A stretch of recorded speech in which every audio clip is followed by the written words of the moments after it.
I'm going to discuss with you the advantages of having an organisation structure.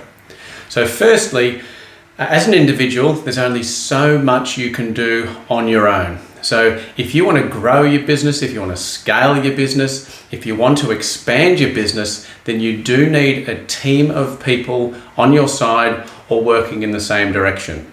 So it's no good you having that mentality of, well, I do a better job myself, or I can't rely on other people, or it's faster if I just do this job myself. You've got to let control to a certain extent go. So yes, it's good to know every part of your business and be in control of that side of things, but you do need to allow other people, good people that you can hopefully get onto your team to do what you want for them.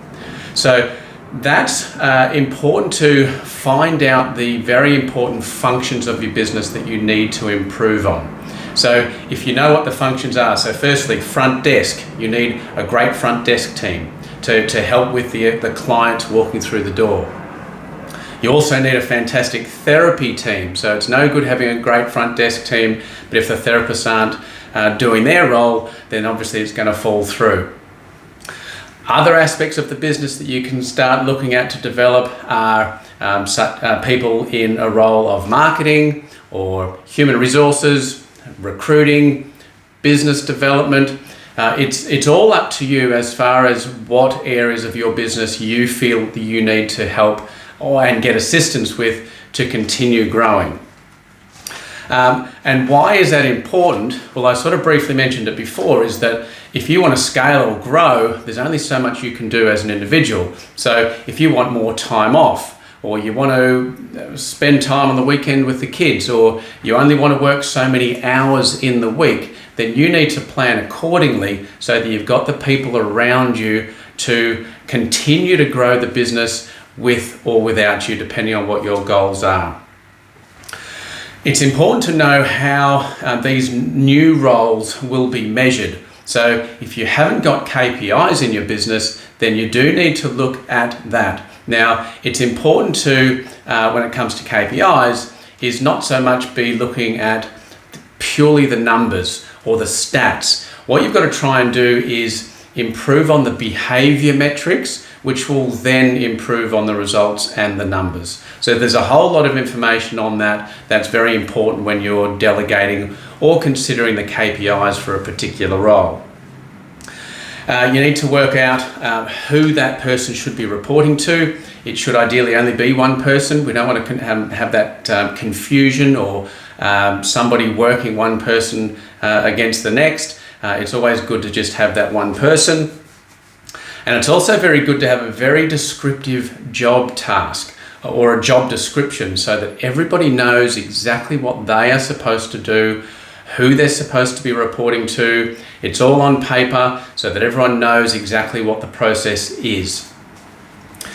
Now, it's important also to make sure that you're not just creating a position to suit a particular individual. It's very important to know what function of the business that you really need to fill, and then identify that function, identify that role, and then find the right people to fill that particular position. It's important for you to know your goals. So if you don't really know what the end goal is, then you're not really going to be able to have a particular direction or function of the business. So if you know where you want to be in 5 years' time, that's a really good position to be, because then you can work out the structure of what it should look like in 5 years and work backwards from there, and just potentially create little bits and pieces of work for you to do or for your team to do to work to the next step, so that you're continually achieving to get to that 5-year goal. So your 5-year goal, it could be something to do with a particular number of revenue, or it could be number of clinics that you want, or number of therapists that you want. There's a number of different metrics that you may want to try and achieve in that 2, 3, 5 year particular period. But if you can identify that, that will very much help you find the right people to fill those functions of the position. And then once you've actually created that organisation structure, it's then important to create some sort of a meeting rhythm where you can consistently communicate with your team so that you know where they're up to. So your role, hopefully as a leader, will just purely be to know if they're on or off track in regards to that or their KPIs. Your role is to assist them, to guide them, and just generally help push them in the right direction so that you as the leader aren't doing the work, but you're assisting them and giving them the appropriate support to keep them achieving their goals. So in relation to the meetings, it's good to be efficient, it's good to be time efficient. You've always got to make sure that you have a goal that has been, or an outcome I should say, that's as a result of the meeting. I know a lot of meetings in the past that I've been involved in, you talk about really, really good points in the meeting, you're all hyped up and raring to go, and then eventually there's sort of no outcome or no improvement in the meeting. So it's always good to have follow-up meetings so that you're always on track. But again, make sure you have an outcome to that meeting. So that's what I wanted to discuss today. So I hope you enjoyed it. I will talk to you soon.